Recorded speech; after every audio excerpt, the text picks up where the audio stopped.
tewali sente zaawo lwansonga tosobola kuvuga mmotoka milioni 2 ate n'onoona firiigi Mirembe kati gwe onoosaddaaka ki lwaki mba nsaddaaka anti ng'omugagga anti omuntu alina ssente ku level eyo nga senga ddala ebadde genuine nga bwe tugira mu mawulire tewali kikwetaagisa kudda mbega kunoona firiigi tekiriyo mu nsi yabadde atimye firiigi Mirembe Beddings anti bwe bagamba ebintu by'omu nju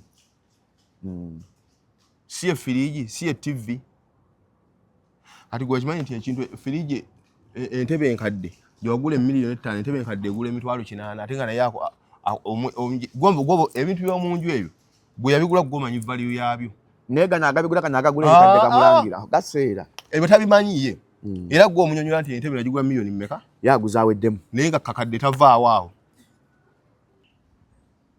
kakati bonna abadde batulaga nti omukazi n'omusajja bonna they are well off but they are kale ate essaawa y'emu oli agamba nti nnonye esuwaani zange yagambyeko essowaani batulidde mu vidiyo kyessowaani anti ffe tugamba nti anonye bintu bya mu nju tanagambako essowaani Mustapha tewali akayanira kyapa nakyo kyapa kiri mu nju tewali awo gambe ekyapa kibeera mu nju awo tewali kyapa kubanga oli wanonera essuwaani manya tewali kyapa olaba oli anonye bokisi angu gamba ate wasigaddeyo empale kyalo mubeerako Joseph Seruwoza okitegedde oli wanona bokisa tugamba nti ataleseeyo empale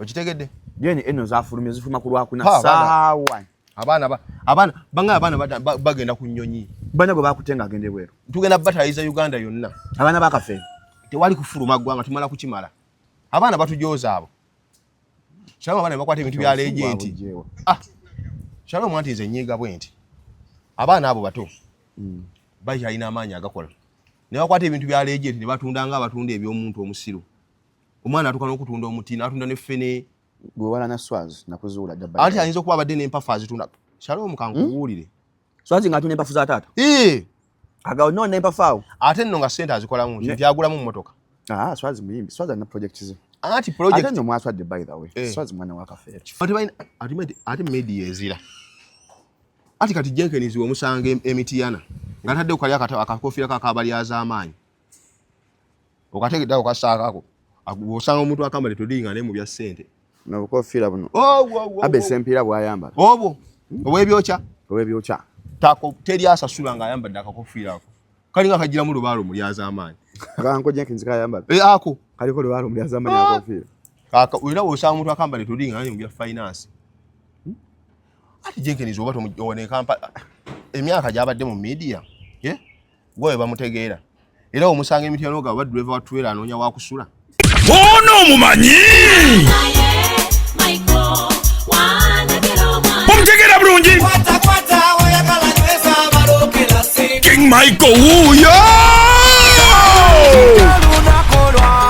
atuuse ku Serena Hotel mu Kampala nga lumu August musojja atumye King Michael Coronation Concert shilingi emitwalo 15 emmeeza y'abantu 8 ya miliyoni 3 King Michael agenda kuba endongo lukoba ku lukoba hit after hit ekidongo ekitagenda kusirika okuva lw'oyingira okunyumirwa okutali kugere okusanyuka abulikiddwa akabayimbi ba best be bonna ono dancehall star mujja mumwerabireko alina stamina alina momentum alina style oli ye King Michael wakabi muleeta obwana bu munange yakuba yanzi ba sente nange sazira banandi badde najja dawolai kati gwe werese ndalurabe King Michael mu King Michael Coronation Concert ngalumu August ku Serena Hotel hategekedwa Supremacy Lounge orona wagirwa Facile Safaris KCB Bank Club Governor Catalina ne NBS Television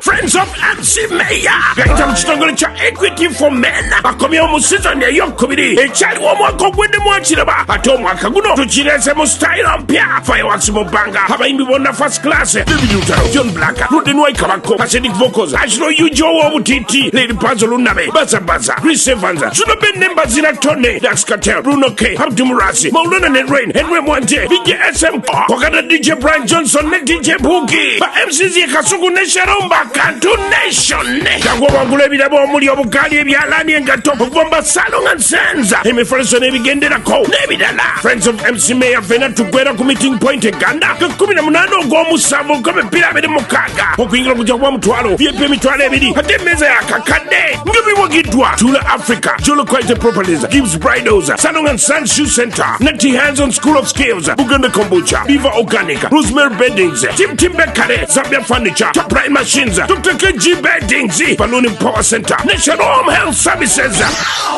Okay, ladies and gentlemen, nze Shalom Haddad Kawesi okuva ku Shalom Health Service doli abasajja erisangibwa Ntinda outside the village mall katona tuka ku Ndundu complex oba okuba ku simu yaffe 0705271973 ndine wine balukeza da juggernaut da encyclopedia yesebo kasomeko ono abayimba muse 5 rounds and above non-stop kitegeeza nti emyetololo 5 n'okwambuka waggulu ngatoma ate oyungira muli asajja amba ina challenge bampeza message Shalom mwemba maze sidamu kuyimuka nfuna obuzibuzibu mu mazanya nako nuna kubere soko nyonyogere twakola 5 rounds and above ebyabigoba basomere muko byakola prolonged ejaculation ayongeza omalo tambulo sigalo kyatambula erectile dysfunction asajja bayina obuzibuzibu n'okuyimuka kuba saluti nga munyamu obuzibu mu nsonga za maka 5 rounds and above yabikola. It boosts sperm count. Ayongera abasajja abamu sperm ntono enkwaso zo nga ntono wazaala kati omwana akyabuze olumu amazinga agabusinga bagakola bulungi nnyo. Male fertility abasajja mazzi agazaala agakuyamba kwenye sperm mobility 5 rounds yakola. Restores manhood nerve damage. Nerves obusimo obubera bwafa nga amaanyi gakendera mu kuba amazanga kwesa ku masturbation. Long term and powerful results. Bikolera ddala okwesa lumu paka alla lwalu kuyitambulamu. Improves blood flow to penile tissues. Omusajja gutambulira ddala eno omusajja ne gubanga saluti bw'ogikuba oba omaze osigala okyayina amaanyi. Ngaka amaanyi nnyo. Kali ku 0705271973 sangibwa kisaasu kana delivery mu nsi yonna. The views and opinions expressed on this channel are those of the individual contributors and do not necessarily reflect the official policy or position of Shalom 256. Any content provided by our contributors is of their own opinion and is intended for informational and entertainment purposes only. We encourage viewers to conduct their own research and consult with qualified professionals before making any decisions based on the information presented on this channel. Welcome to Shalom 256. It's happening with Gamba. Kasure Chigambo, it is happening. Komanyole ku Shalom 256. I don't know subscribing. Kindly trade that chako. Atembea subscribing. Turn on the notification bell so that you get notified every time that we upload.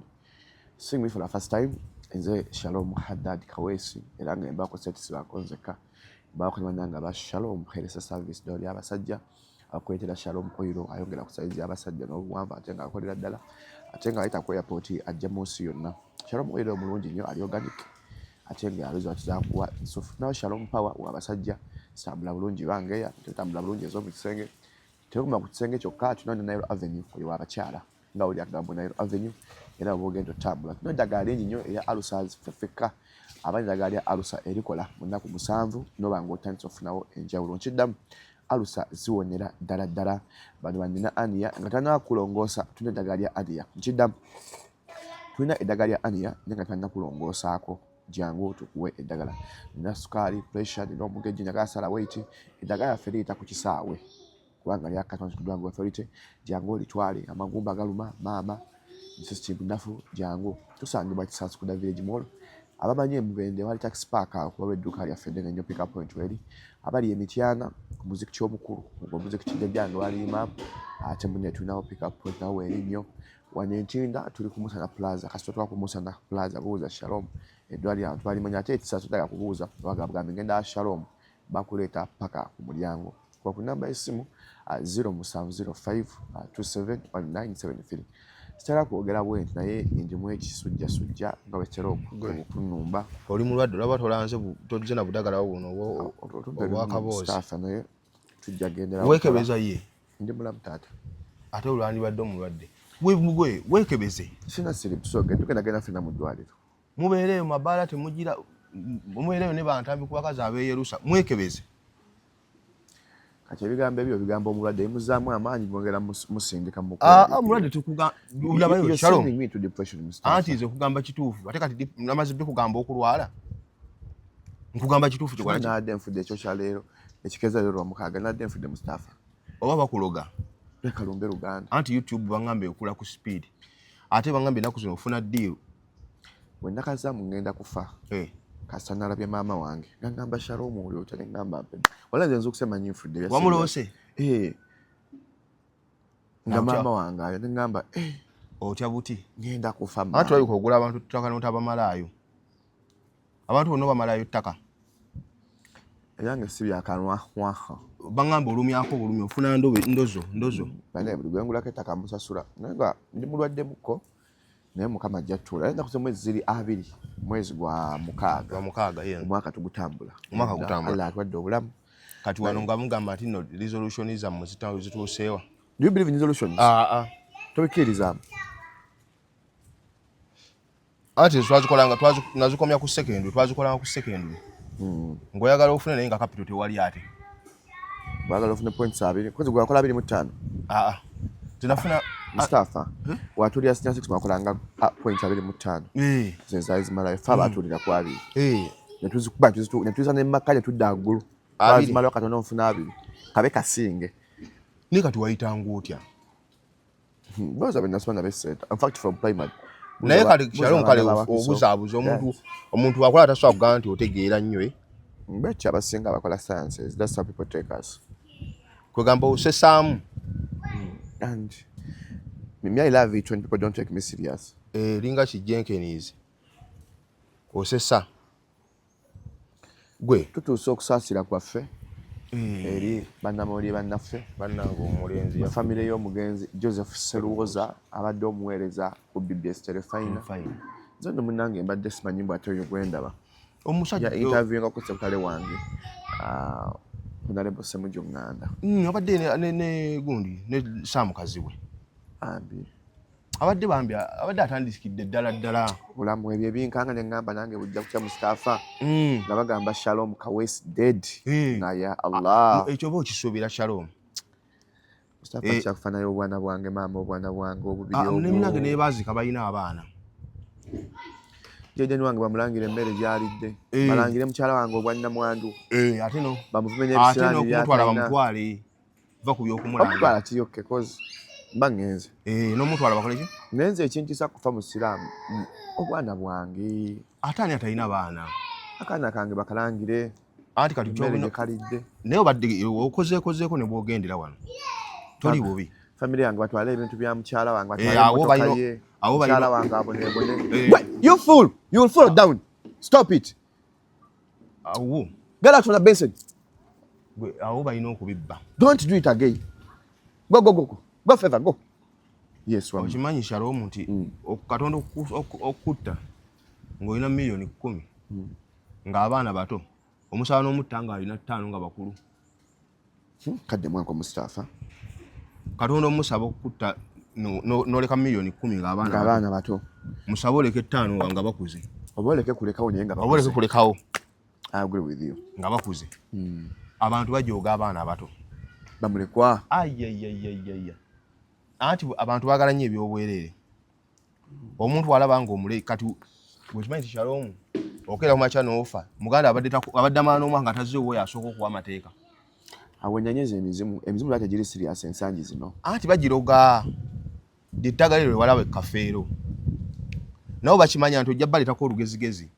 ate kizibu nnyo omufu otegerera abalamu era bamaliza bakusinze as a matter of fact tosobola kubawangula Shalom ng'oli wali ogalamidde bakulesa emimwanyi owangula abali mu apartment baffe batu banne batuziike baffe bannange byonna kiri ekijja nkikya abasezi tebabakuumako kajjukira singa eno nze mba nfune njagala kunziika bukanaga naye singa baganya otwa respect ne bantwala emubende kiyuuni kati ekkubo liri awo lya chorus yamugenda ekkubo liri awo bwerityo batuziika awo tulamu kyekinyuma nnyo emmotoka zindeekaanire moleka zimbuuza manyira bbuka oli wakuba eŋŋombe ali kitaabuha sina kyejaliikaana lwakuba tolyazaamaanyi naye kati Shalom olina emisango mitono Olina emisango gya bwenzi. Kati ne ate wayingiramu kati obwenzi obungi ennyo obwantambi obwo butasirisa obwo. Kati laba oli mulwadde. Mustafa. Cheka mduno ndi stop cheke mwakadi. Lera nkulage. Agamu kwatu mugende mu kamera. Kwa wafu mugende mu kamera. Kati embeera ezo ate ebyo ntambi yabikuyigiriza. Naye mbadde njagala omenyewo ekyobwenzi. Kulwa mukyala wange omulungi ennyo gwe njagala. Mami Jayden sinnamuzaako ate subira kumuzaako. Ojja kumuzaako? Ati kono Shalom kati wano okyayogeza buto. Okimanyi? That's a problem. Wala nalina akyali wange campus awo. 2023. Embaga man, I'm going to buy land. They're like, but man, you're young. Are you going to die buying land? But as we speak, what land? Kati abantu tumukozesa Mustafa excuse ya oli muto. Tekiyuma nnyo omuntu omuto nga alina kaategese kati na Mustafa si kine Allah senga bampisa olwaleero. Nangamba Shalom jangu. Okuleka otherwise. Naye obwana bwange sibuleka bubi. Atoli bubi. Obwana bwange naye kati ekizibu kyabyo nika kyala kange. Kizibu kyabyo nali katuba tugenda bategeerera. Challenge eri waawo. Afere tubulawo. Ate betwagala abantu baagala obuvunaanyizibwa. Munnayuganda ayagala obuvunaanyizibwa. Obutalina bubwe. Abo omuntu alinnya nnyonyi najja akola obuvunaanyizibwa. Awo aba alina okulaga amaanyi. Ate aba alina okulaga nti Shalom abadde munne nnyo.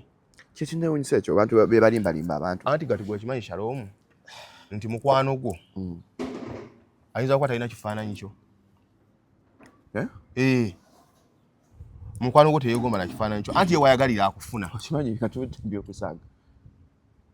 Okwega n'ebifaananyi Mustafa ebatukuba. Mmanyi sina bifaananyi bya Mustafa. Anti ze wenjagalira nkufuna. Mukwano gwo tekyetaaga bana na bifaananyi mbo biterese mu simu biri awo. Anti mukwano gwo tewamulabira mu kamera. Era olaba nga tulina Shalom mu kamera mala tulina ekyo tuyisaawo. Tuba tuzze kukola. Kati wabeera wati otunyumiriza ebyaffe. Ebyofu kamera emboozi yaddala ey'obulamu. Kati tosobola birabako. Era omuntu asobola omugamba nti Shalom bagenda bamukuba ekifaananyi nze neesigala nga nnyimiridde. Ayino kozi tolaba nsonga lwaki. Shalom wenjagalira mufuna. Era kasita omulaba oli ng'alwanira nnyo ekifaananyi omanya alina kyategekeera. Ng'agala kifaananyi. Anti ensi ayagala agenda agirage nti ono munnange. Bwe bakola ate opportunistic bwe batyo bapaleetinga. Buli ensonga yonna emukusibako alina ogikola. Nakubira essimu, oli nakubira essimu. Shalom, ki ekiriwo? Oli wange omuzeeko?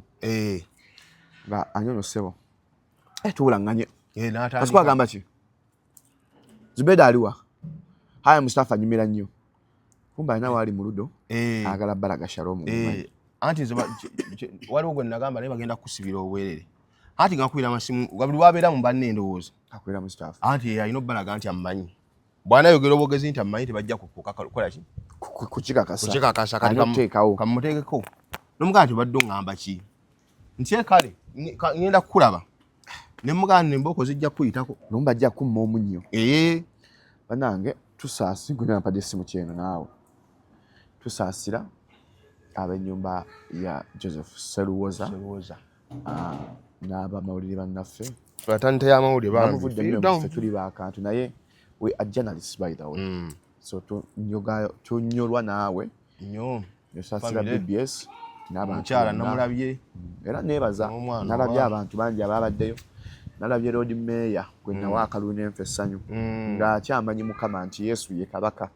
Yagenda inaamala ngamba kubenga lusikuba. Naye Mukama nanjako okugulu. N'ategeera dduniya. N'ategeera.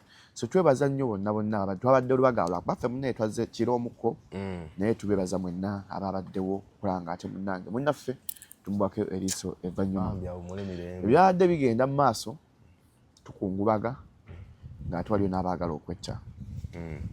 Aji kaziwe kapali n'akayimba bakayita kyerondera.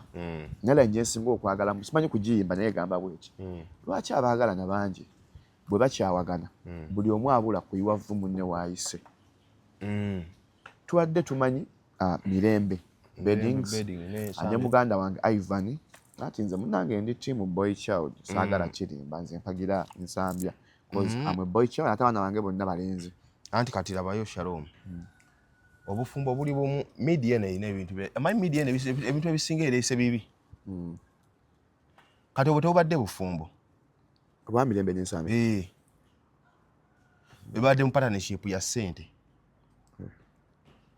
kubanga neewunyiza ne police ya Uganda banae ne kooti za Uganda zikusobera abo nabo basayininga divorce abapangisa Mustafa sagala sakandi mulwadde nedda tugende mpola Shalom I'm sick like I'm sick poli gundi kooti egendo kuba kisabo kyakugabana firiji kubanga empapula za divorce wezeetagisizanga mulina kettaka egundi mulina kakasomero ka nassale wali balina Nsambya furniture balina TV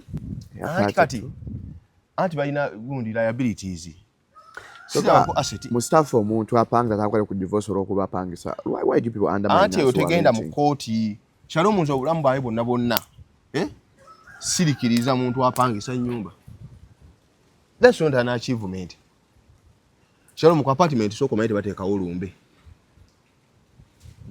enyumba y'abanno bojo kuba ekisirani kasaba komyawo omulanga anti najiddamu agenda kutya agenda mugaba musajja wo omo yafa onogiyingira era ogenda kwanga ziwe zibadde ziba ku million 3 nga yeri ku 2 kitundu lwakubeera wakusula mbusuzi mulambo mu apartment ze twewa nsanga tupangisa kulambe sasa twakiza olumbe anti nyumba ya munno kuba ekisirani era ogenda kwanga wewanga apartment ya million 3 ngeyafiramu omuntu ya 2 kitundu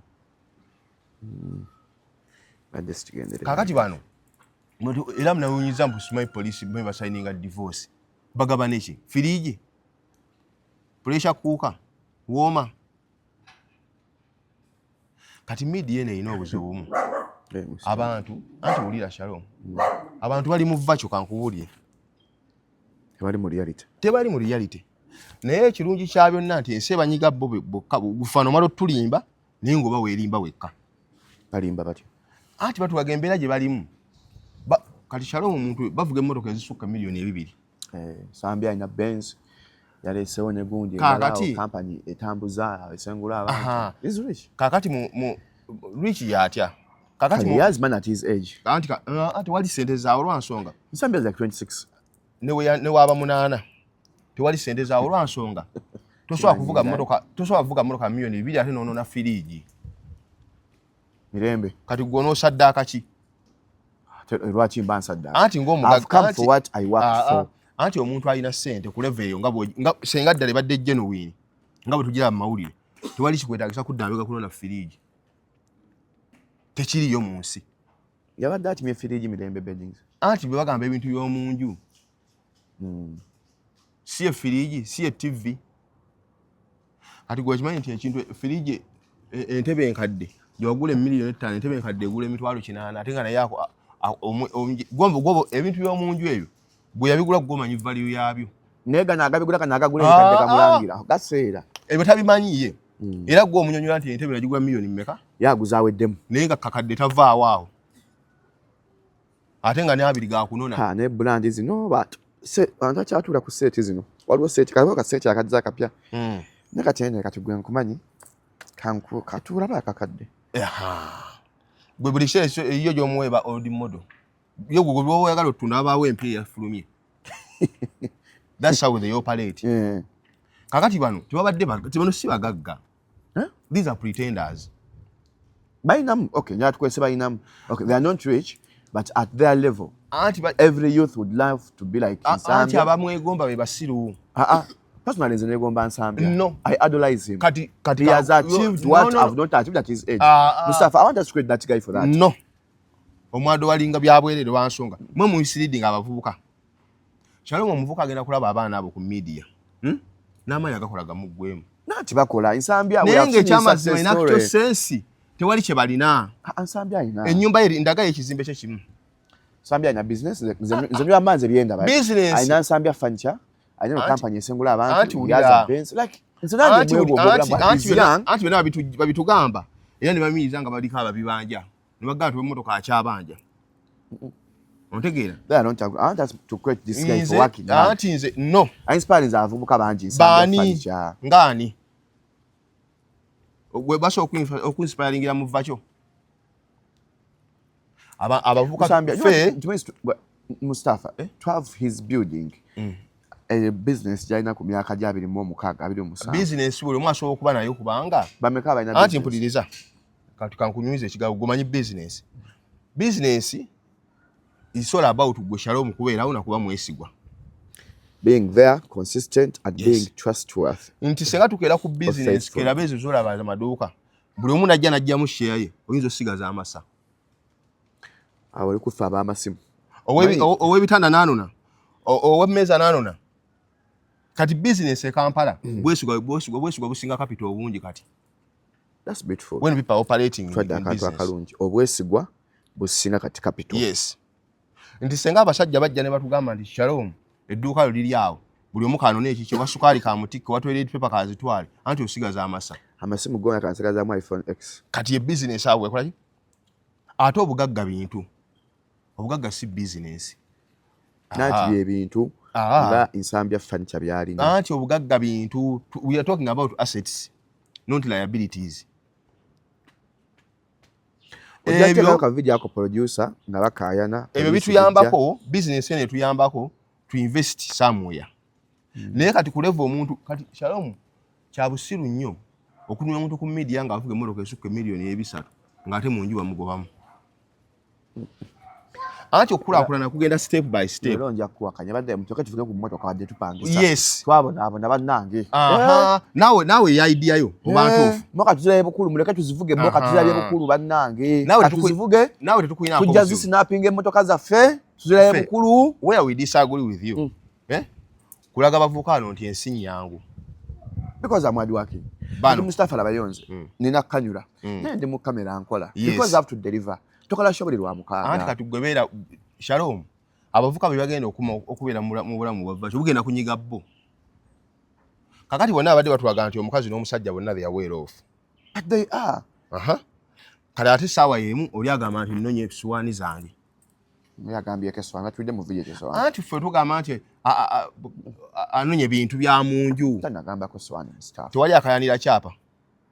Nakyo kyapa kiri mu nju. Tewali awo ngambe kyapa kibeera mu nju. Awo tewali kyapa. Kubanga oli wano ne suwani mara tewali kyapa. Olaba oli anonye box yangu ganda ate wasigadde empale.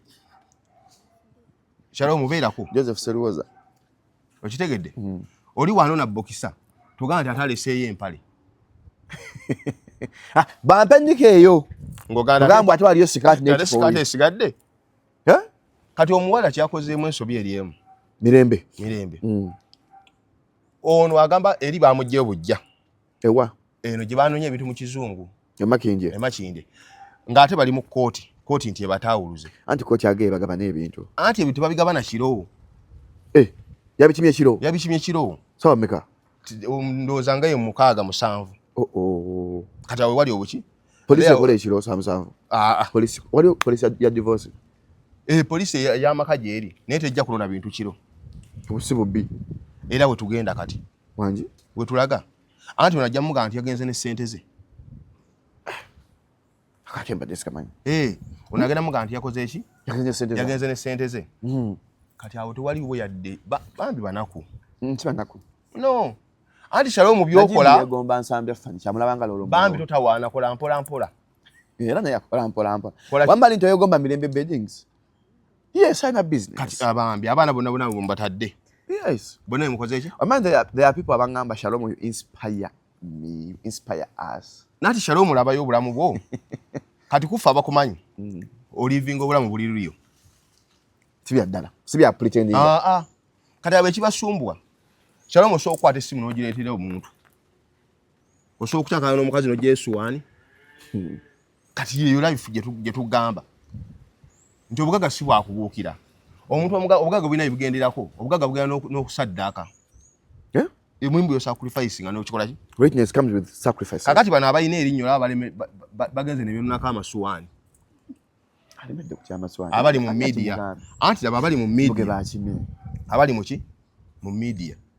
Kati kambeko ekintu kimu kye nkugamba. Abantu ababiri bonna family zaabwe si z'amaanyi. Bonna bagezaako okusitula family zaabwe. Bonna tekuli alina background etegeerekeka. They are hustlers.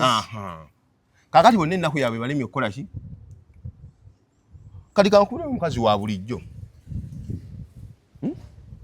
uyu Mirembe wa bulijjo ati dabayo wa bulijjo ngo mulina ati musaba bagomba Mirembe ekyo ati gwe omwegomba kwa tulaba bakazi Kampala ati ze Shalom mpuliriza nkunyonyole era ekimufuula anti gwe mulaba mujjeeko make up mujjeeko n'akasente kayina Mirembe is beautiful. I've seen her videos. I've not met her personally video but I've seen her. She's looking good. Anti katwa mu video atunula bwatyo ate gwe mwina filter bachi banae ati ze kugamba mazima si muntu gobera onoga nti okabire nnyo nze mukabira ati gwe oliko ekikyamu sure doze kunjolonga nze nkubulya mazima nkubulya maki nti awo tewali bugagga bwawo bwobanga oli asobola okujja ekiraano n'ebintu ate ngeri bamugjeyo na miggo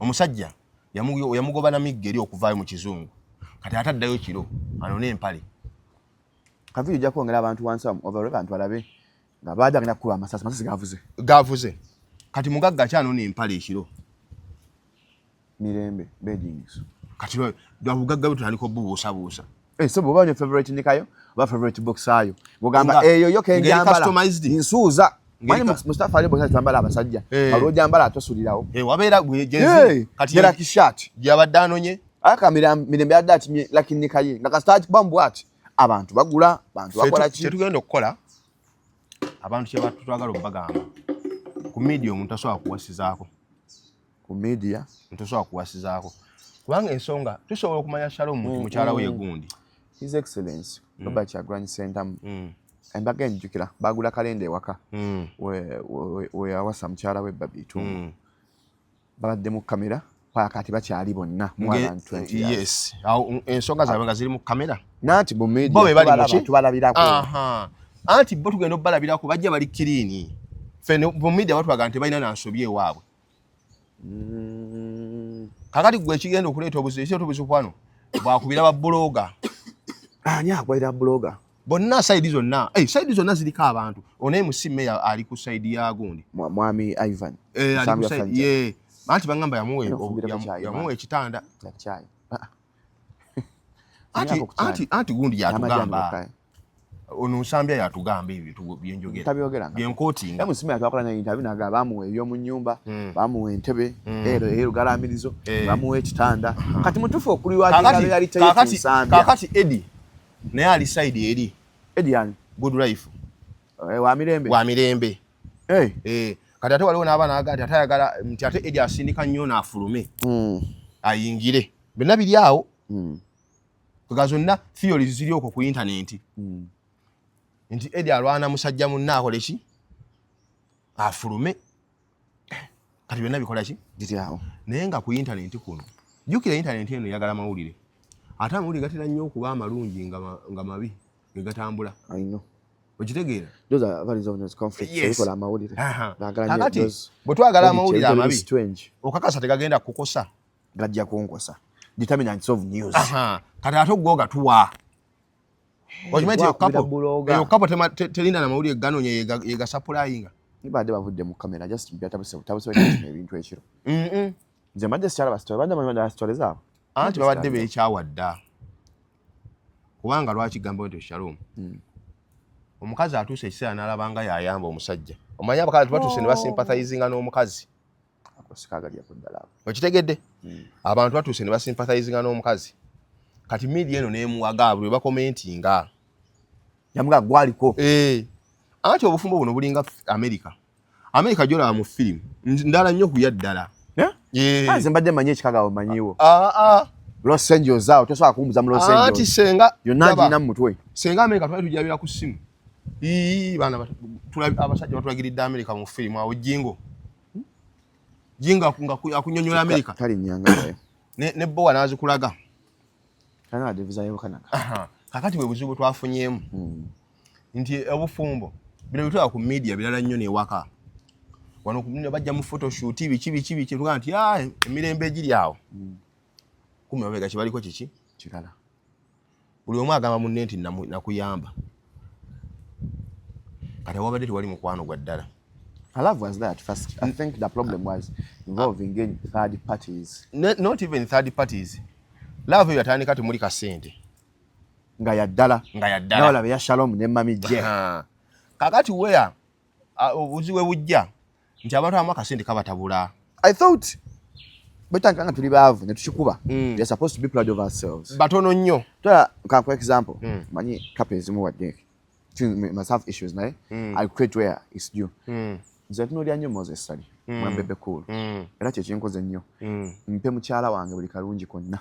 Kye nze nganze olwenzi kwangamba Allah kana wanzi wanipa descent naye kulwa mukyala wange ndemo yanjagala buladi nga ndi bubi yaddala kati bebe kulu wafunye amamizu bali baavu naye bebe nayagala mukyala we kati mukyala we nze ndowooza kati bebe wafunye kasente alina kubanga atanyumisiza mami obulamu anti kijjango inamu that sense of humor yumanyi tekalina obbamu ako yes abamu bafuna beerabira ate nga mu nsi kankubuleko Shalom buli obanga ne sente ewakabeera nnyo hambo nazo tugamba yes kati abano bafuna obuzibu nti values bazivaako ennono kwe baatandikira relationship yaabwe yes mpulira Mustafa ne batandika okujja okuweebwa amagezi n'abatasaanidde kati omanya abantu basiru nnyo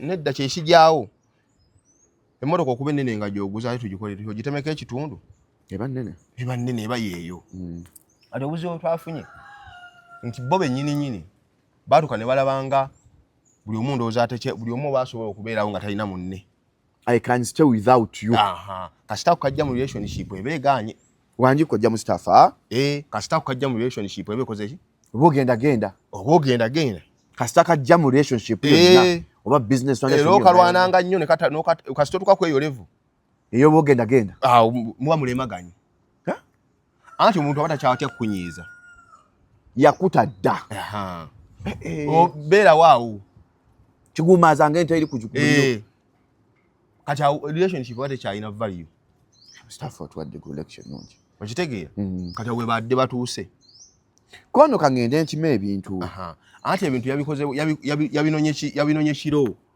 ate ng'omusawo guno baga neewunye ne kooti tezikyali bize kati nabo bataawuluza abanaku abazi batalina yadde ekizimbe e Kampala kati bagenda kugabana bizinensi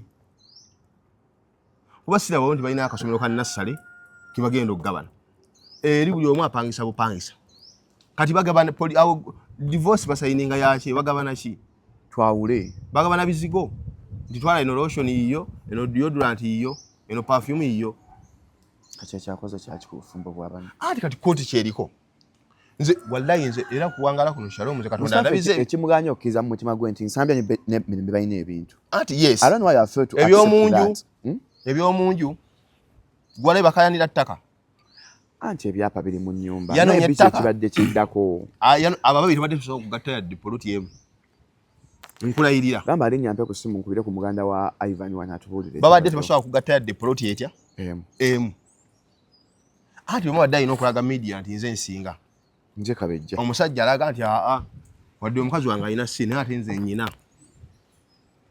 n'omukazi nga yakulaga nti oyo azimbira akalubira bwereere senga mujjamu omukono aba ku ttaka omanyi Shalom wotuuka ng'ogenda ovuganya ate mukazi wo nga mwevuganya kiba kiralamu ekyo abandi badde batambulira awamu mu kulaakulane kamunanse kwekoopiitinga nti emmotoka yange nange kandeete eno abo badde tebakyagwe okugula ettaka baligabane naawe era kooti teri bize kooti yazze egabanye obuleega owalana buwalanyi nze nkugamba ekyamazima ekiriwo Shalom ekyamazima ekikolayi nkubuulya mazima anti nze ndiriyo ate nze neeguye nkunamire simila balinnyamba ddi abo ndi beetaaga nsiri beetaaga bana Nsambya atwene tatakwata okitegedde emusimu eyali leero wasuza otya anko wange bannange nadde mantuli ffenna ewa papaasipooti tunyumirwa obulamu ate nga ewa muganda we ebintu ate birala mpuliddeyo amasasi tuli nno kushuka mu 256 ne Mustafa oli live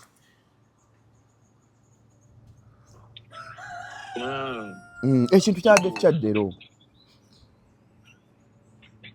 anga omanyi nti bakoze divorce akooti yadde yabalamudde buli muntu ayawule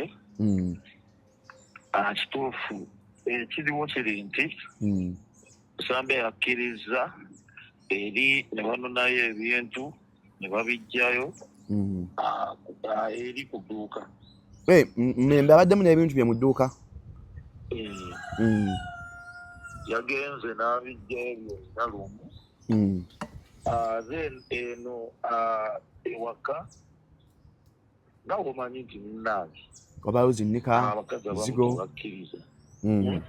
yadde akimye ennika ze nga Mustafa bw'agamba wano. Newaka abadde akimye ebintu bye. Okitegeeza nina omanyi nti obumulumulu bubaawo.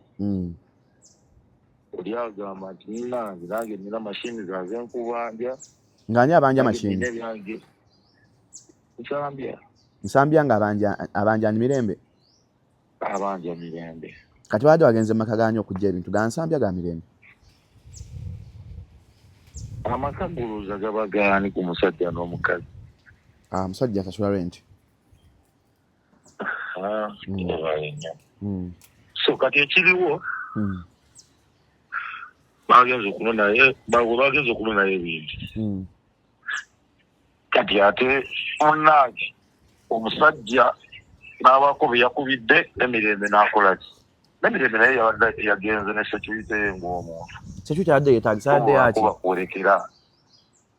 Security yabadde yaki mu kujjayo ate ebintu? Munnange olina okugenda abantu abamu beekengera babeeramu n'abo bakuuma. Okitegeeza? So batuuse wali embeera eyabaddewo yakusigagana kulwanagana okakkananga poliisi erina okuteekawo okugumbulula abantu. Naye kyabadde bwe kityo Nsambya naye yayise abamukuumakuumaawo kati ate eyo poliisi eriwo okukuuma bintu nakutereeza Mirembe. So naye kyeyasobodde okukola kyekyo. Kati Nsambya yali bulungi ali seefu manyi nsooka okubuuzaako. Ali mu ddwaliro naye ajja kuba bulungi. Nsambya ali mu ddwaliro? Ate ku ki ekyatuuseewo? Byamuyisiza byo yabaddewo? Bwasikaganya awo ebirundi amadaayi wuuyo kyani kya mukazi wuuyo kyani kya musajja. Naye ng'ajja kuba bulungi. Kale tweyanziza nnyo manager Jero. Kakati Shalom. Birimu na kati kooti kye yabakozeeko. Kubanga ekooti si Makindye. Ya maka. Enze omala. Ya business. Nze ndaba bagenda kooti ye Makindye. Ama sibo balaba? Balina kuba ku kooti ya business. Ate lwaki? Commercial court. Yawa n'entinda. Yalina bagattulula. Ati oli ya business oli ano temulimu omulaavu. Oli aganyina mashini zange, ono nina boxer zange, ono ina obuleega bwange, ono ina ebizigo byange. Kati kooti ya byanfuna yino bakola ki? Bagattulula. Ebo si ba mukwano.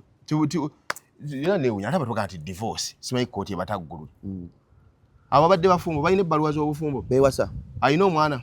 Ne beewasa. Mbuuzo ono ayina omwana. Ne beewasa. Kati ono abadde mugumba. Nedda bayita nnagala. Anti atagenda kuva ono anti olayinza okuba badde tali waffe muzaalira. Nakyo yino kiteeka mu consideration. Kisa tukivumirira ekyo. Anti omukazi asooka okubeera naawe naye nga toli waffe kuzaalamu Shalom. Okitegedde?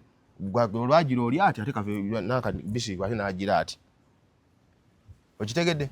Yeni eno zafulumye zifuma ku lwakuna saawa.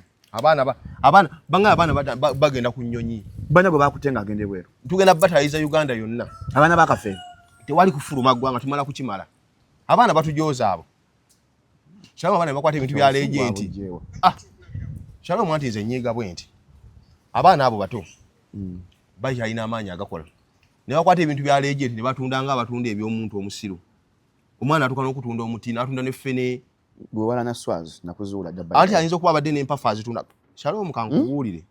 Swaz ng'atunda empafu za taata? Agawo nno n'empafu awo. Ate nno nga ssente azikolamu byagulamu mmotoka.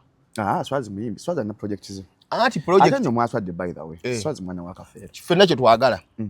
Naye era ne wadde mwana wa Kafeero alina okutuddiza ebintu byaffe. Amalini kwata kana akantu. Okitegedde? Mustapha abalala. Wadde mwana wa Kafeero naffe kitwagala abere mwana wa Kafeero ompulidde naffe twagala Swazi abere mwana wani era ba haters mwaswadde abadde nze kimmanyi I'm convinced I haven't talked to Swazi nakwogera naye but I'm very sure Swazi mwana wa Kafeero naffe kitwagala Shalom naye ebintu okutunda bakuli za musajja n'otunda emiti ogera tunonye empafu byonna tewali muti gwasigalawo guliko kyakulya omwana bina yabitunda tunda byonna nabikola ki sio yayimba ne AK47 enyimba ne zitomera ekisenge Swazi ayimba bulungi nakayimba akapya anti enyimba ne zitomera ekisenge azakuba yali mwana muto anti byonna byogenda okukola nze team Swazi nange njagala Swazi ngwa naye mpangula naye nange Swazi njagala mwana wa Kafeero kwewala okuswala toyagala mwana anti ulira mwe mwagala mitima jamwe mwagala ambudye ewandule Kafeero mbe wangule Swazi tejja anti taffe twagala twagala aswale nga yatunda ebintu byatata nabikola ki tana kyatunda n'otunda fene yali omutu gwali guyingira malaano nga gujja kutta ekijja kyaffe ekirungi anti gatya muntu otunda yakantu anti otyo omusajja aloosa nti omuti guddewo kati onagenda kugujjawa oli abanja muti kyovola n'okuyimba leka yakumulemesa lwakutunda bintu bye Kafeero yagana Swazi okuyimba yamuga tuli kuba hiti tojja kugikuba nyabula kati Swazi nakuba hiti nefuwa Awonye Swazi ngajijjawa Shalom omuntu yenna abana balina amaanyi agakola bakusinga n'amaanyi ndaba bakiwa wakiwago sikalwalira nganze tebasomako Swazi alina degree mu tourism kati emuyamba abikola ddi niba nangera n'okuwerera kono batukuveeko oyimanyi nti kati okuwerera omwana omuyigiriza lubaale Mustafa sikulimba okuwerera omwana omuyigiriza okusabira ati lubaale afunirawo atya ate omuntu bwakolesa baddamu okubonaabona olaba musawo ateevuga ndaba atanindugga yeevuga niye bana abaana kati waddiguli wa tourism naye ayinza okuba atenda oyinza okugamba nti wa tourism nga alina pass diguli obizibu kasite baddiguli anti egenda kuyamba olifuna ddi omuli ekintu kya government yawandiise bw'oba olina pass diguli toyagala kuddamu ofuna mulimu gwa government obadde tofuna Shalom obadde tofuna yes anti kati this juka tutwenda zile ezimalayo anti kati 4.5 you second class apa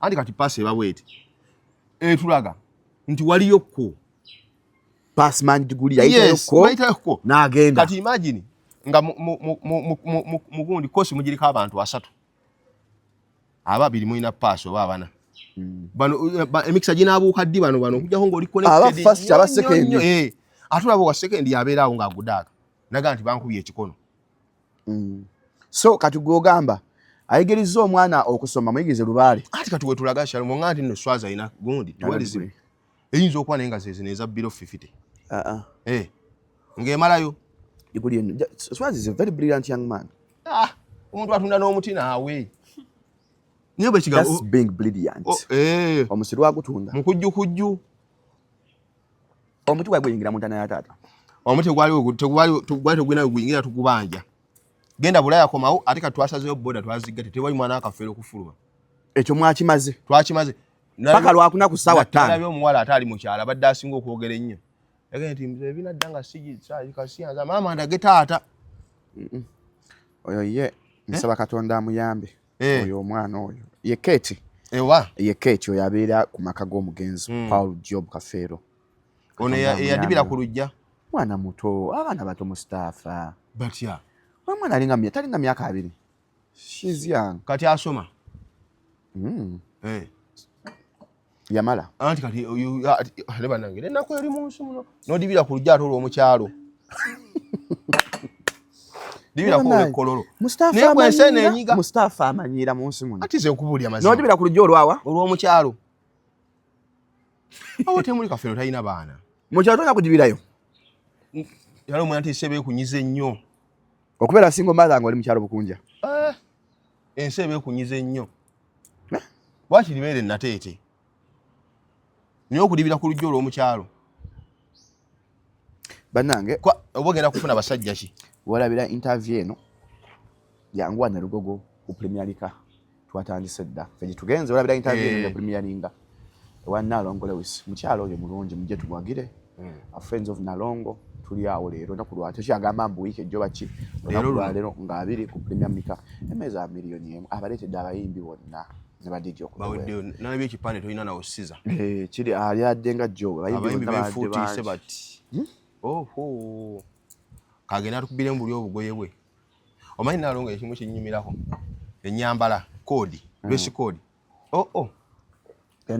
siye wafiga onyumirwa Tiana watoyana ne banae ne Katonda yakola ebi omanyi mukazi oyo alina face nnungi nnyo nifiga ennungi ko kitu kisabe nze mwaye mutuno wange mugamba amazima yo figa ya bulamu neno atali olususu nalonga ina beautiful skin ayina olususu kati obuzibu wano amala Mustafa amala ati ndabayo wamma mugende ku Sempton Construction Company muzimba amayumba nango nvuvu sengawo aleme kuloga ugamba yali sente zange batunde omuti gw'ekijja Sempton Construction Company ekolera sangwa kampani na bingo kwa ku namba z'essimu eziri awo mpola n'abagalo sindikira Shalom akatunda enamba ezo 705 271973 kati bwe mulwala ate mukola bukozi abagalo okumpa akatunda kati bane katonda bwolwala ofunamu ate nigwe kyamanyi katonda nga yakutadde aba yakutadde kati gwe katonda yakuta ne bwolwala ate opakasizaamu olwadde wali mu kkomerazi wavaayo okoze enzibu kati woli mu bulwadde akantu ako nalaba akasala nja reporting account nedda bibatu kituufu mwenju na naita bane mbwa yetadde so gana najibo jinkwatireko teruma kati olunda yaki etaluma ogenda jjirya nnyama oba yeya Christmas ola kyalo omugwe mwana tewetaaga nakuba mukwano gwa muntu nnemeddemu maani sikulimba tewetaaga kuba mukwano gwa muntu ebintu byagala sibitege kati wetadde ku mbwa tugenda kugiryako nnyama terina gwegoba nti egoba mubbi anti ntera byasukali waffe wamuntu omumanyi anti kati embwa ekola ki eyo enyumira kimuli sapet I love dogs obula sirira kazi ziyitiridde obungi wetagamu ku babbi naye giraba njiraba banekanyirira ate yakumala freedom ate kyino ky'obamanya yakumalayo enfaanana so Mustafa nfaana embwa kyeŋŋamba embwa yiyo sheeno gwe ebadde genda mu maaso embwa siiyo naye oluvannyuma lw'okujolonga nyiikyano embwa siiyo tumukomezza wano embwa siiyo tujja musaba gamba kankunyumiza emboozi y'abasajja wano abagundi abatooka ntooka kyalo mulaba jenkenizi oyo anti muwulira tandise liini jenkenizi era jenkenizi oyo yebaze nnyo kasuku era singa si kasuku abasajja basatu jenkenizi bati badiru sendi singa tewali abalaba sendi tomumanyi anti mpuliriza nze kyenkunyonyola kyenkunyonyola kikino anti abasajja abo era ono akanajibu gwa bagendo ono kasuku yabakuumidde mu bantu bwe wandyabe ku jenkenizi gwe kweyo feesi eringa bootusa enkadde wandimulabyeko ayibeti shalo mubona bikuwalole ku jenkenizi nga tudde ku pano obwomu bamuterako nga nakati mulaba wa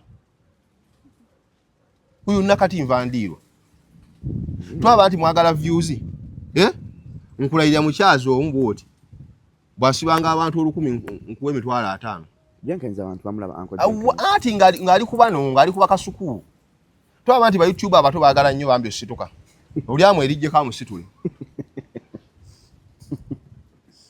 sikulimba ba YouTube baagala nnyo bambi views Shalom njagala ondage omuntu yali erijje ku jenkenizi nti amutuuza awo ku pano musime yamukola akwanye bad ati ro wulidde banna Shalom wulira olulimi ki gwe mwerijjeko twagala nnyo views kati gwe menya record abantu bonna abatugaatugadda ne bamuvaako obusungu lwaki lwakuba yakuvumye nkugamba mazima kati nze nalaba bati badiru ngali kati bachi akoze eki anti wulira ngali ku metro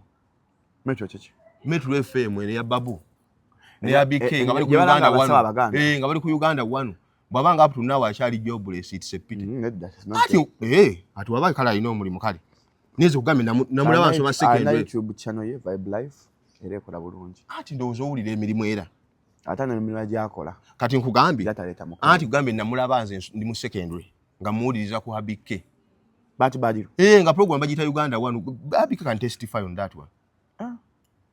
Abike program nga bagita Uganda one. But is a land man. Bati Badiro yasoma. Ata ani atasoma. Ani atasoma.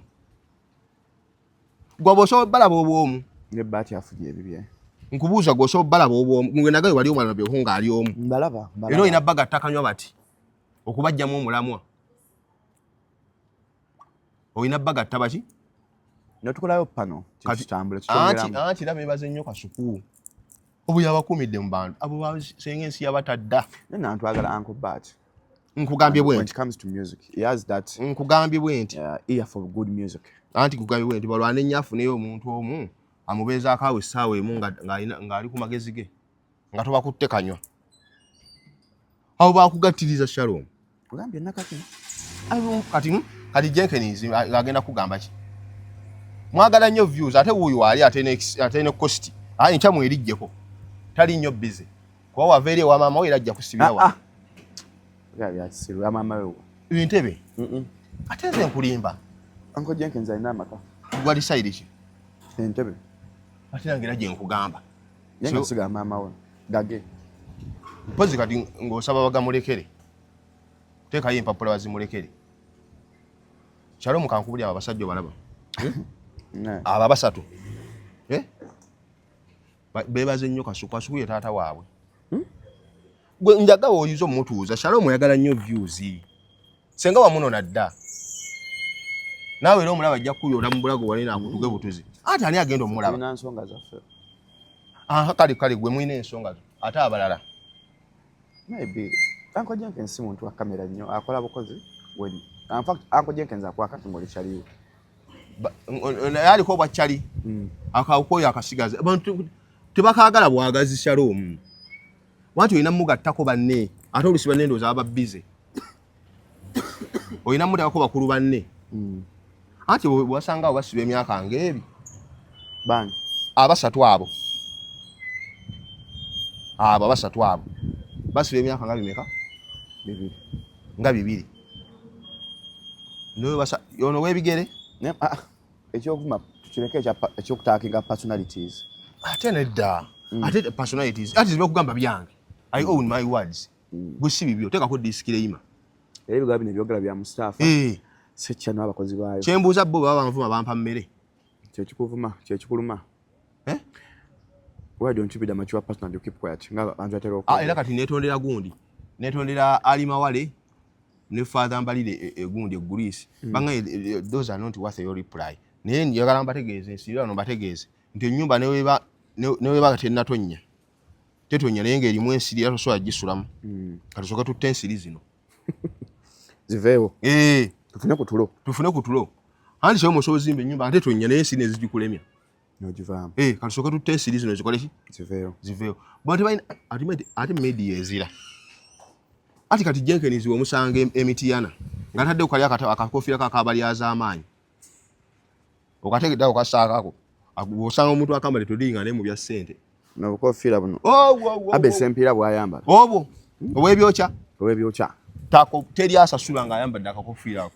Kali nga kagira mu lubaalo mulyaza amaanyi. Uncle Jenkins kayambala. Ako. Kaliko lubaalo mulyaza amaanyi akakofira.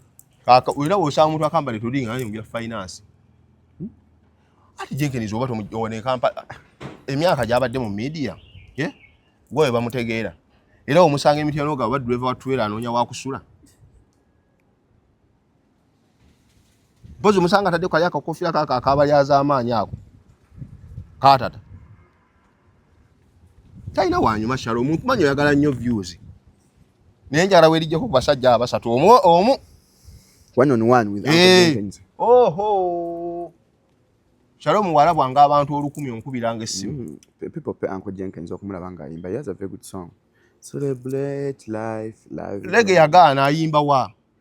Reggae si wa sente. Ate gye emyaka ogiraba. Egyo emyaka teginoonya talent. Talent yeyina okuba nga yamunoonya dda.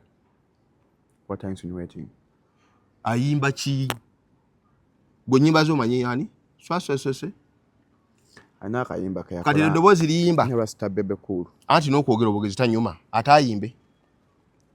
Era abo baleetanga ku nsonga ezi. Bebe Cool oba Museveni. outside that box totawaananga Kubachaza. Entegeera yaabwe weekola ki? Omuntu awaana ku mugagga we olwokuba Mustapha ajja kunyiga. Naye gwe emyaka ng'owaana omugagga ono asinga Bebekulu obukulu gwawaana. Ani? Jenkins. Bebekulu aba nti si wa leero naye ate ono si civilian. Banae. Omusajja ono amanyiira. Ati nze kugamba reality. Ono mukulu wakwambala bino. Naye bino nga byabaluma nnyo. Lwaki omusajja yambalira kino kye? What's wrong with that? Anti kyayike bogo mulimu isabye ku magulu. Nze bannangira bijjiini byennyambala. Nga abantu mu comment nga banvu majje nali nzivuddeko. Kati ono nkugambye Bebekulu mukulu naye ate ono mulalamu. Tetuganye Bebekulu. Ono ayinza n'okuba yalira kwoli. Nga Jenkins yalira Bebekulu. Kati awensi eba yagaana nnyo kubanga ate atemba etooli.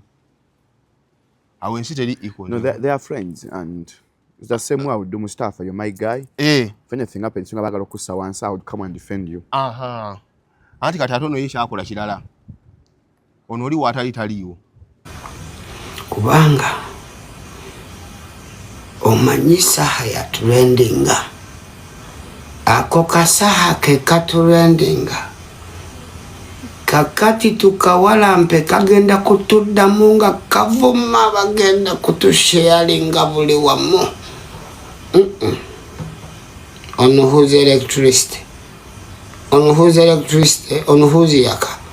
On whose yaka? You want to trend on whose yaka, you man? On my yaka. You trend and Be cool. Already akayimba kakebere. Ani? Mukebezi. Nawudde mulayini y'okukebera. Sajja affe bamufera ssente. Balina omukwata mu ssente yalina nnyingi. Bwe baka b'omuweereza obwo. Ate kati omuwala akubba atya? Baali batwala mwana kusambira mu Arsenal. Anti akuyimba ne ku World Cup. Anti omwana talenti ye naye era eringa eno ya taata we. Okitegedde? Gwe oluyimba kiro olw'owulidde oluva mu ggagamiro olulungi olw'amakulu nga siruwandiikire. Ng'ovudde ku kuusi. Mbulumbuulire. Yogera. Nze ebigambo byenjogera byange. Luwali wali owulidde. Mustafa banna. Nga luyina amakulu. Kaba kamwako. Nga suruwandiikire. Lulumbuulire. Omuyimbi omulungi olina bantu olina kubanga omanyi basobola okuwandiika. Omuyimbi omulungi owandiika bibi. Alaba yakayimba ka Spice Regular. Ninsenu yakawandiika song is one of her. Anti kyegambye nti abo Ninsenu balina musabira nnyo. Bebekulu alina kubanga katannalya nga Ninsenu yatutedde okuli ssente wa Ninsenu. Yandijja oluyimba nga minzaani. Kogwo omutwe nga bw'ogulaba ng'asobola okubiyimira naga nti saa lwaki bamuwadde lugogo. Lwaki bamuwadde kololo. Nga yalinga nyaba ne August. Hod mitwale ebiri mu Jerugogo. King Staff n'atuyita. Anti ono yagambye yeba ne Shalom kumala okukiralifayinga ne ku kintu kya kololo ekyo. Manyi kifuuse nakyo ensonga. Lwaki saa bamuwadde kololo. Simuyimbi simu na Uganda. Anti kati Bebekulu simanyi level ye yakusoma. Ali kusoma. Sagala Anti kugamba bwenti. I don't want us to. Anti nze mpuliriza. Studying is at Makerere. Anti okusoma kw'ekikolo kono kukutawaanya. Kyekwakola bajjoggo tokimanyi. Anti abantu bo yagala obbalaga nti ozzeeyo ko. Teri asoma bukulu ateeraga. Zino soma nga n'abasajja abakulu. Omanyi nasoma ne musajja omuyita Katumba. By then yali mmeya w'e Kayunga eyo. Balinanga opportunity gye tugatta yali marketing. Ndowooza nga mmeya w'e Kayunga eyo naye by then nga musajja mukulu. Naye abalino ne gwakwana amugamba nti asoma. Sawa ya bibuuzo. Ni mu busy weekend. Now it's just as a cut. Kakati kwa musajja wange. Waluka gaayo muwulidde. Sawa yonna aba mu bibuuzo. Nkugamba. Terimu. Ati. Daba kukamazi mazima. Ati bonna basajja bange. Ate yamaze agenda ku masters. Ate Shalom kyemmanyi. Nze mmanyi okusoma kyekukola ki? Kyekugattako. Kati n'owala abaana abasajja abakulu balwanira balaba ensi baleka lwakusoma. Kyobola abaddayo. Kakati Bebekulu njagala ero ategeere nti okubeera nga towagira movement tosiizinga kuba Munnayuganda. Kati Bebekulu alinga agamba tufune n'enguudo ezaffe abatawagira movement kwe tutambulira. Mwitengo okwo. Eno ensi yaffe ffenna. Ate mulimu n'abantu abalina emikisa gyabwe Bebekulu ekyo nakyalina kitegeera nga ne bw'alina omukisa ogusaba ssente wa Museveni. Tasaba bazikoleredde.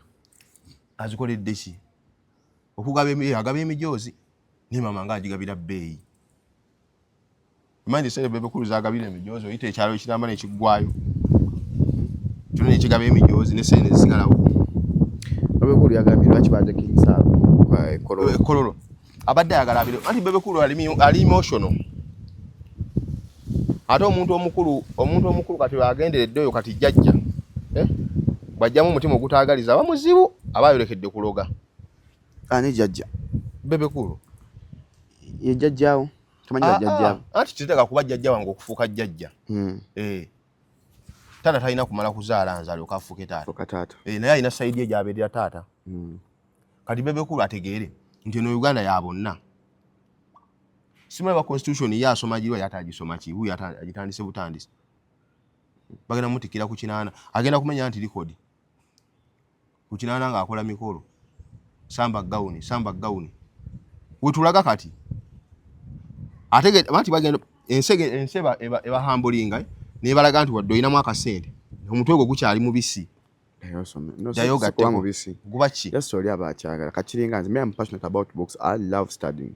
Anti kati ate ffe waliwo wetwatuuka Shalom twetegeka ensi ffe twetegeka ne Mustafa duguye mutakumala yongerako anti ngenda kwongerako naye mu budde bwange afunoka masters awo kogwa ngenda comment psychology amateeka ago galaba siso asoma amateeka ga kulimba ne Nsambya zeeyo Nsambya asoma amateeka kati Nsambya agasobola era ali mu sawa yonna Nsambya agenda fuuka lawyer waffe ali mu soma amateeka ali mu first semester ngenda kukola international relations omaloji tunde luddawa mawanga kyagagala okukolagana Shalom nze sikusoma funa mirimu ekyo nakigamba nyongera kumanya kwange kati diplomasi ono kosi nkyali anta mwali muno oluswahili diplomasi ono mulungi nnyo omanyi diplomasi oyo mwe mubeera bano abantu abawandiikira abakulembeze speech biki byonna biri omwo kati byenjagala anti wali abantu nga bebekulu abatwetaaga wewandiikiranga speech anti wano sigiwandi ate yange yakuwandika yakwogera wano siri mu kujogera wano siri mu kujogera natumaliriza jo wekitiibwa Medal Lubega Sseggona yavudde n'agamba omuloodi w'e Kampala Elias Lukwago bamuba ebifaananyi ng'ali bwereere kinodoozi anti Shalom wetutuuse kati Uganda omanyi ensi eno omanyi Kulaani eyo emanyi weegamba mu Luwalabu mu Luwalabu temuneegwako kinga Kulaani bwe gigambe nkugamba Kulaani egamba nti gundi yawumalikiyamu ebe na Katonda nga naatera okuzingako ensi enkomerero abasindikira abakulembeze abakambwe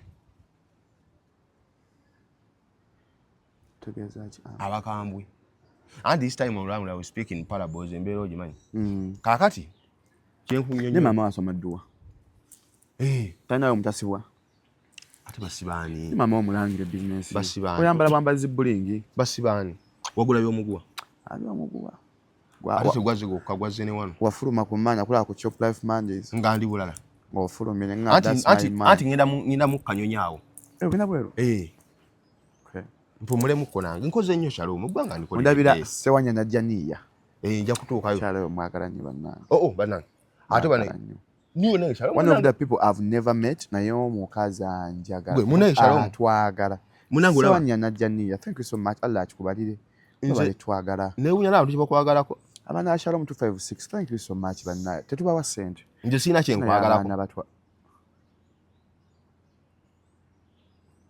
sirina naye nyina bye nkwagalako kakati kyembadde nkunyonyola anti wulira you say man you say fool anti mpulinye nkunyonyola bantu bajja kukikunyonyola wali tosyala mu tumanyi Luganda wano twogera ki olwogera naye tolutegeera okimanyi manyi walifu y'Oluganda kati ate fanze kati nze nno nsaasira nakola Luganda ku Olevo ate nenkola literature in English kyova olaba awo kizibu nnyo okumpangulyawo nenfuufa efuumuuka laba nno ebinnyo gwe mbadde nkunyonyola ensonga ya gundi tweraliikirire ab'opposition beeraliikiriremu okulanga bakutte munnamateeka omugundiivu Ssaalongo Erias Lukwago anti kati embeera gye tulimu Shalom oluusi ebanga ey'okutiisatiisa naye ng'erumya abantu nti abantu kati embeera gye balimu bali mu kutya naye ate bongera kuguma mitima Embere manyi wongera kutya. Ko kutya batya. Ninge emitima gyongera kukola ki? Kuguma. Nagamba gundi Mariamu ngo nalinga mwagala yali wa maanyi nnyo ko Obote. Mariamu ngo manyi yalinga yafuga Uganda eno. Ngo Obote si yafuga. Ngera olaba general ono. Si Mariamu ngo. Oyito Ojoko yali amekomanda ku Obote. Yes.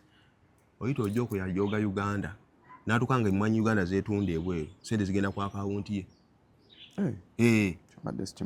Kati nga yasalawo zaawako Uganda. Obote n'agenda ebweru yewole sente. Nga yewolere eggwanga sente. Abazungu bamugamba nti sente tugenda kukuwa naye on condition musajja we alina sente nnyingi ku akaunti. Soko mugamba nzeyo sente z'eggwanga mu ggwanika.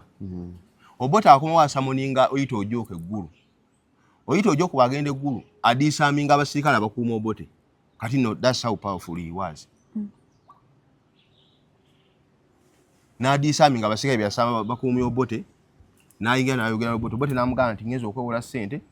Ne baŋŋamba oyina sente. N'amugamba nti tobyogerako ne kennyini nsobola okujja mu buyinza. By that time ng'ateri muntu asobola kukkiriza nti Uganda esobola obulawo ng'Oyito Ojoko taliiwo. Ebiseera ebyo. Era nga wolaba kati. Nga wolaba kati. So okujjako nga history tomusoma. Naye it's just a matter of time. Ekisinga okuba ekibi. Nti abantu tugenda kufa nga tetulabye ku nkyukakyuka. Mukama ajja tuwangaaza. Okitegeera? Ate buli wokola ekintu kida kati kankunyumiza akato nga tusiibula. Gundi Blaise Compaoré. Yaliwa. Atta gundi. Atta Thomas Sankara. Yense yonjira. Yali Burkina Faso. Blaise Compaoré wamala okutta mukwano gwe ngalowooza agenda kufuna emirembe. Ne kati saazi nali mbuwanga ngusire omusango gye mwagwe gwamukola ki? Gye gwamusingira. Naga nti sigenda kudda. Naye gundi Compaoré we yawuli gundi Sankara we yawuli abakuba amasasi mu room we bali mu meeting. Yafuyo naga nti oyo Compaoré gundi ayagala nsi. Yana wanika bati emikono amasasi ne gakola ki? Negamukuba. Kyalo mutusomye ku bintu ate twayo ku bintu.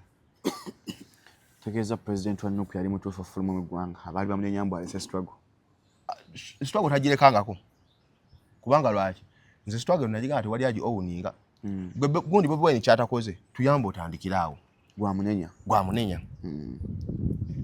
Kubanga abantu bangi gundi Bobi Wine bakyusizza obulamu bayitirivu nga si abantu opposition leader akikola mu Uganda. Kati buli mwana asobola okuba kansala. Buli mwana asobola okukiriminga ekifo kyonna. Leetire ekitaaliwo. Okitegeera? Kati gwoba onenya omuntu tandikirako naawe wa? Sitoga nti eri mu interview. Kimala ku interview ngo. Beera mulamu, beera nangu ezo nallo gwesogge struggle. Gomanyi bintu etufiiriddwa. Olaba sente baziwa bagwagwa. Kuba okutefu. N'omuntu yanga n'amanya ge ga kinkumu. Tutwanjagadde kusasuka naye ananga olumberumba lembirizi. Ono yali bubi. Katsoke tudduke tuberekereze kasesa we yaffe eweze. Mubere bulungi. Mwera.